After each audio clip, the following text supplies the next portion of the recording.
So in light of recent reports regarding the use of excessive force by the police force, the Assistant Commissioner of Indicom, Mr. Hamish Campbell, is here to urge cops to exercise caution. Good morning, sir. Welcome back to Smile Jamaica. Let's start with the reports. There are a lot of reports you're getting. They're coming down from what we used to get. Are there more? Let's start there. Well, in terms of the shooting reports, they have come down considerably since the end of last year. So there's nearly a 30% reduction in shooting incidents, both fatal and non-fatal, which is significant news. Give me some numbers, specific numbers in there. Well, last year there were 137 people shot and killed by the security forces. So far this year, 42. There was a time back in 13, 14, 15. Shot and killed? Yes. Not just shot, shot and killed. So 42 persons killed this year. That used to be the figure a month back in 2013, 14. What do you attribute the decline to? I think a number of things. I think Indicom is having more and more effect. I think there is something about police command, a new commissioner, and a different approach to take. So they are recognising there needs to be a proportionality in their use of force and exercising greater caution. So I think that's an important step in the right direction. But just stay there for a second. Of that 147, how many would you say were warranted, if that's the right word to use? We don't look at it in that way. We determine whether it's suspicious or not. Last year, I think it was about 18 to 20% were deemed as suspicious shootings. So obviously other evidence comes to the light from witnesses or CCTV or ballistics or forensics would indicate that the account initially given is not correct. So we would term nearly 1/5 last year were suspicious. And how does that stack up with best practices, region-wide, worldwide? I think there's a long way to go still for the Jamaican Constabulary Force to address their use of force with firearms. But it is going in the right direction. And there's areas like planned police operations, which contributed originally some 4 or 5 years ago to 1/3 of all fatal shootings arose from planned operations for searches arresting people. That's now reduced down to less than 15% of persons shot and killed in planned operations. So the police are taking greater caution. They are adopting effective use of planning. So I think there's some good news there. But aside from the shootings, it's the issues of assaults, which we had observed last year. There's a regular reporting by citizens of assaults by the police. All right, what types of assault are we talking about? Pepper spray, obviously. One. Yes, pepper spray and the use of batons. And the use of batons. Yes. And I think obviously those are less lethal weapons and the officers are properly equipped with them, but they need to be effecting caution when they use those weapons and a reasonableness, a necessity. And we have been observing, with pepper spray in particular, that pepper spray is used almost as a punishment, and an immediate non-compliance or an argument or a dissenting with the police, which is wrong in itself. Pepper spray is then adopted as the implement to enforce compliance, which of course that's not what it was for. Pepper spray is to be used against violent individuals where the officer is being directly threatened with someone who's potentially aggressive. So is that a lack of training? Is that an increased difficulty of policing? Is that an increased nervousness by police officers policing in this new Jamaica? What is that about? I don't know if it's a lack of training, because they are all trained in the use of the pepper spray. I mean, I've always conceded that police here have a very difficult job. And I think when they're on their own, or even if we're with another officer, there is a sense of vulnerability and fear that almost every encounter, they are going to be met with argument. And we do see that. The police officers, they try to enforce the law a lot, and a lot of people want to argue with the officers. And so they find themselves very quickly on the back foot. And so their reaction is to meet that confrontation with more confrontation when they need to be starting to de-escalate the situation.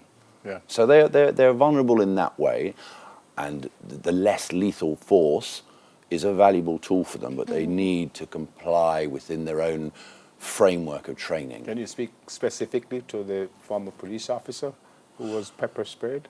Yes, you see, what happened there, without the detail of ex-Superintendent Campbell, the video highlighted what we are witnessing very frequently and what citizens complain about, that in the video one can see a compliant individual who is arguing with the officer whether the merits of coming out the car and whether he has or doesn't have a driving license and whether an arrest should effect. That aside, there's a disagreement.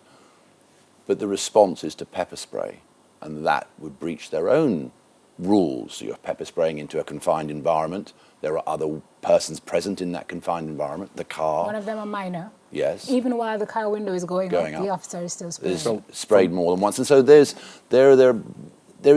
evidence there of breaching their own rules, and also the man was doing nothing. He was not representing any physical threat or violence against the officer. Should he have come out of the car? By law? Not by law. By law, he shouldn't. He doesn't. The law doesn't. There isn't a law which says if an officer says get out the car, you have to get out the car. Let's be clear on that. But if the officer had, if he had said I'm wanting to arrest you, and the arrest was lawful, then an officer is entitled to use reasonable force to effect the arrest. Are you suggesting I'm an average citizen and a police officer stops me, I don't have my papers for whatever reason, and he says step out of the car, sir, I say no, I'm not coming out? It's a difficult. You don't have to come out the car, but many people will comply with a reasonable instruction politely given by a police officer, and you could step out the car.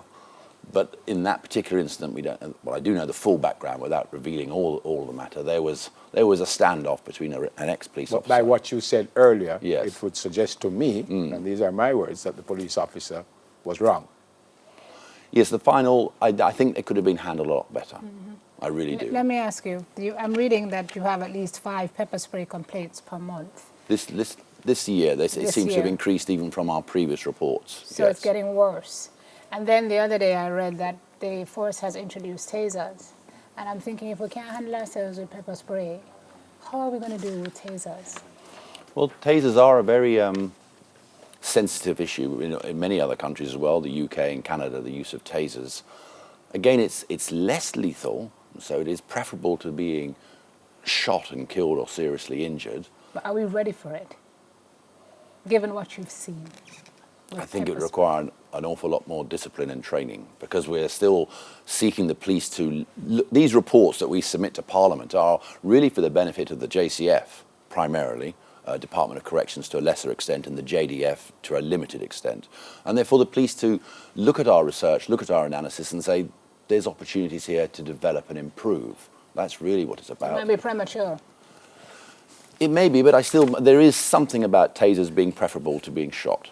This is true. If it's used in the proportionate manner it's needed to be used in, and it's reasonable. But if it's used in the same way as pepper spray, the argument's going the wrong way, and you taser someone, that is completely wrong. We have to go, sir. I said at the top that you want to encourage officers to exercise caution. Yes. Exactly what does that mean? What are you saying to the police officers? I think they need to, in these sort of instances, traffic matters, engagement, they need to step back. And their role in training is to de-escalate the situation. If someone is argumentative and confrontational, and many are to the officers, don't join in that confrontation. I've seen officers, and we've seen some on CCTV, who remain remarkably calm, listen, and still tell the individual they're wrong, and this is the way it's going to be done. And they never draw a weapon or anything. But just by the use of training, maturity, they're able to deal with it. And that is what we would encourage. Yeah, my final question. You've done the research, you've been submitting reports. Is the JCF more amenable now to Indicom's recommendations? There's been tension in that relationship. No, I think so. These reports are submitted to the JCF before we publish. So there is a discussion, and we say this is what we're going to be doing, and is this completely wrong, or do you want it in a different manner? No, we've been over the top in matters. So there is that senior command engagement. Improving? I think so. Yeah. I think it's a good relationship at the top. It can always get better. All organisations and agencies can improve, but we're getting there. Simone asked a question earlier about best practices regards to our officers. Yes. What about our criminals? Are we tougher? Will we handle police officers any differently from other jurisdictions, as far as you know? Is there a reason for the officers to be scared and to jump the gun, for want of a better phrase?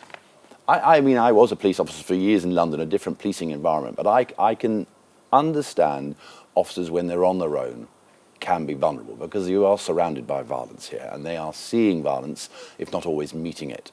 And that starts to build into officers, is this the next violent situation? Am I going to be the person who's going to be assaulted, stabbed or shot? So there is a reaction to that. There's no doubt about it. I want to ask you a personal question as to what Never just said. You had another gentleman who came the other day to build a DNA database. he left before his contract was up because you just can't get the resources to do what it is that you're supposed to do properly. I believe Yeah. he was from England as well. He was, Scott, yes, I right. know. Why do you stay, sir?